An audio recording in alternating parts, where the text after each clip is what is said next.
journalismschool.net. You will be added to the mailing list and receive all the material in the upcoming days. We thank the festival very much for giving us the opportunity to organize all these workshops and sessions, and I thank Guido here, who's running the panel session, and I leave him the floor now. One more thing, if you have anything to share or questions to ask, you can do that on social media using the hashtag DDJSchool, hashtag DDJSchool. Thank you. Merci, Antoine.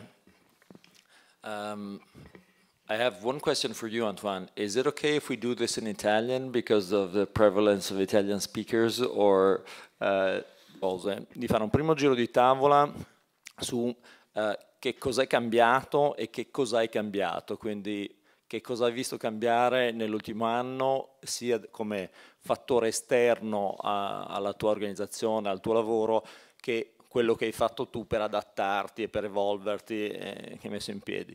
Un secondo giro invece sarà che cosa vorresti che cambiasse, e insomma, quindi sfide per il futuro. Vi assicuro che poi ce ne sono tante, ne abbiamo parlato ieri, sicuramente non le abbiamo elencate tutte. Cominciamo da Elisabetta. Metterti il sito, hai ragione.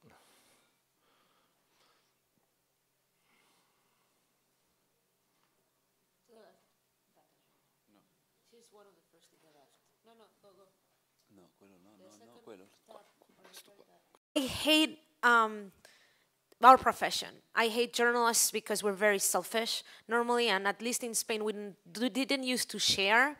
And I compare, how do you call it in Lord of the Rings? There's this guy with the ring, how do you call that in English? That person? Gollum? So Gollum, right? Gollum has the ring, and he's like, oh, my treasure, only for me. So we're kind of like that, you know? And I really hate that whenever a journalist used to know something in the newsroom, they would not share, because that would be their added value, right? So I think this needs to change, and I like the fact that data journalism is changing that, because we are actually sitting down, sharing tools, doing data journalism tutorials, doing workshops, and for the first time in my country, before, journalists from El País, no, can you show, please, can you show the website? So you can see, I'm kind of like my, one of my childs, one of my children. Well, sometimes when that shows in the website, in the back, I don't know if somebody is listening. In Italian, how do you say that in Italian? Possiamo avere lo schermo del computer per cortesia? Yes, this. So I'm not so worried about the publicity of the masters. I'm worried about this guy. This guy is Jesus Escudero, right? He didn't know anything, no data skills before he came a year ago. And now he's working in El Confidencial, which is the third most read online newspaper in Spain. He is doing data visualizations using Tableau. He doesn't know how to program, he's learning, but he's using Tableau.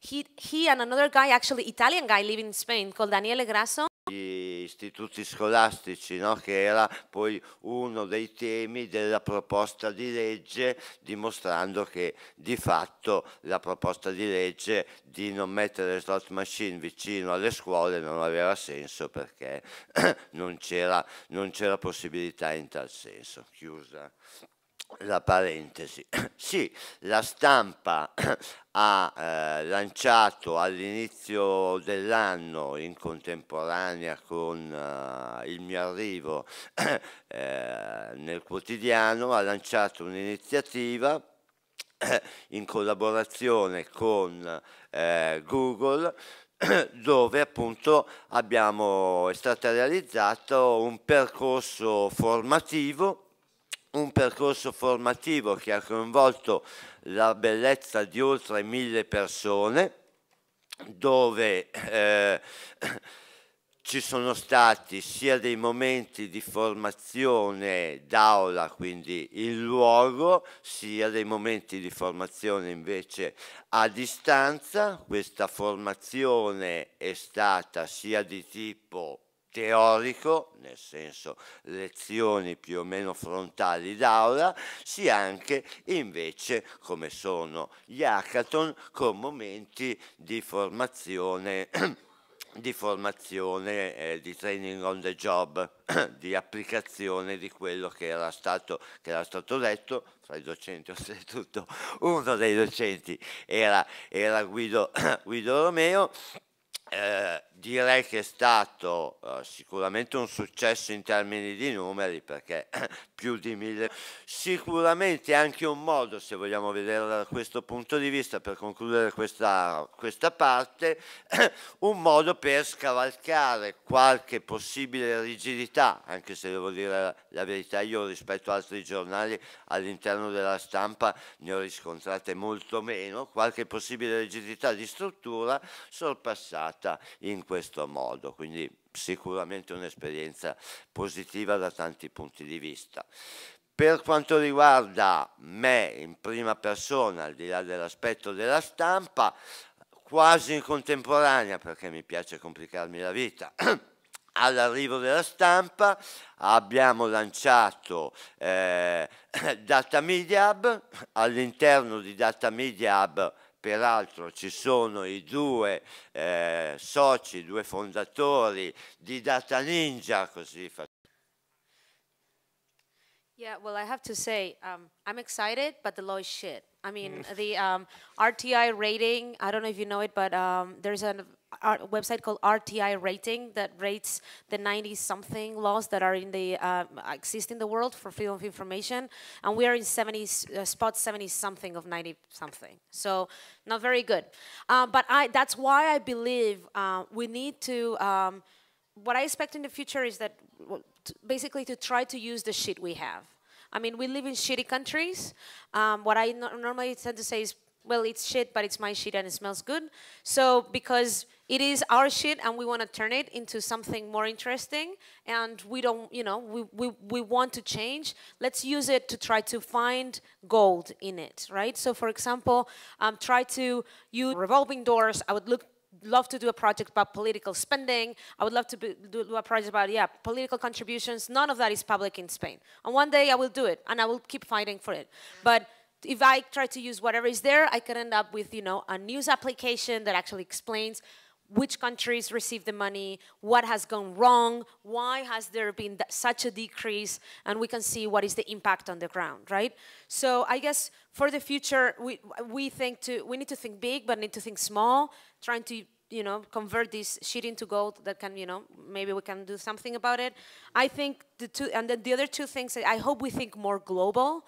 I think in Spain, we're still like, kind of like in Franco times of like Spain is nice and we cannot go out. And we don't go into conferences. I'm happy to see many people, more Spanish people in conferences like this. I'm happy to see Spanish people in cross-border collaborations like the Migrant Files. Daniele, who's Italian but is in Spain, so he counts as Spanish, he was part of a bigger team doing the Migrant Files, basically counting how many immigrants were dying in, you know, when coming to Europe. So those type of things, going to conferences, applying to these type of things, I hope to see more of that.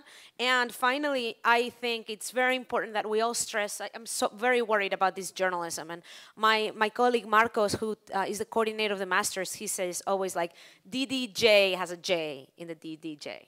So, so he always is stressing the J to our students. And I think it's very important because right now it's so easy to do a pie chart. It is so easy to go to Infogram and just like, hey. And then all of a sudden you do a pie chart with like 10 things in the pie chart, right? And 10 colors. And it's like, I don't understand, right? So I think, and I think we need to value more the journalism in it, the reporting, and also not to think of data journalism as numbers. I think there's been a lot of, in Spain, of like, I've been called by many TVs to go and speak about the numbers and just talk about the rounded figures, and that's not data journalism either. Yeah, that's it. Okay, wonderful. Beh, grazie. Legge sull'accesso gliela invidiamo molto agli spagnoli, però ovviamente noi ne abbiamo bisogno. Abbiamo una legge sull'accesso, la 241 del 90 in Italia, che è il decreto 33 di Monti del 2013, che sono sicuramente strumenti imperfetti. Quindi lì c'è una campagna che è partita l'anno scorso, prosegue quest'anno, coordinata da Diritto di Sapere, di cui faccio parte, di cui forse avete sentito parlare, e c'è lavoro da fare anche in Italia su quel fronte. Raffaele, però, tu che cosa vuoi da Babbo Natale per quest'anno? Ma due cose. Una è quella che ha detto Elisabetta, nel senso che se c'è un grande movimento da parte di chi fa il giornalismo dei dati o chi cerca di fare del giornalismo attraverso i dati, dall'altra parte le risposte del governo e delle istituzioni alla richiesta di maggiore apertura sono ancora abbastanza carenti. Cito di nuovo il caso dell'inchiesta sulle slot machine. Noi, non so, per chi viene da fuori, il gioco d'azzardo in Italia l'Italia è passata da essere un paese in cui non si giocava d'azzardo a essere il secondo paese d'Europa per soldi investiti in azzardo in 10 anni. Questo è un esperimento sociale di scala grandissima e credo che dovrebbero essere disponibili tutti i dati possibili. Quindi quando noi abbiamo chiesto i dati sulla distribuzione delle slot machine, questi dati non ci sono stati dati. Noi ovviamente abbiamo agito lavori un impatto di risposta, non vediamo gente che immediatamente si sente toccata da, qualche volta sì, se viene menzionata direttamente, ma comunque molto poco. E questo credo sia un'altra cosa che condividiamo con i paesi del Mediterraneo, ne parlavamo ieri con Mar, e quindi adesso lascio la parola a lei su questo, però ecco, questo mi piacerebbe che cambiasse, che noi imparassimo a essere più diretti, più credibili, quindi usare dati in maniera corretta e intelligente, non dire una cosa non avendo capito noi stessi che dato stiamo usando, e al tempo stesso non mollare. Cioè adesso gli strumenti per continuare a tenerla alta l'attenzione su un certo tema li abbiamo, e credo che dobbiamo usarli tutti. Questa è la mia posizione. Scusate, ma il lamento non lo voglio più fare, questo proprio l'ho detto e continuo a ribadire la posizione.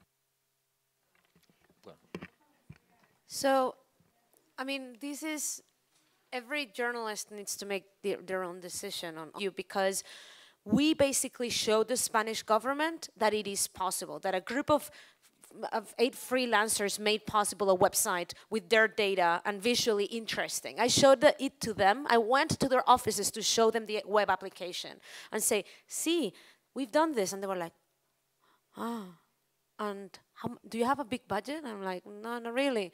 You know, and they were like amazed that this was done. And Sweden was doing it, but they thought, oh, it's the Swedes doing it. We cannot do it, no?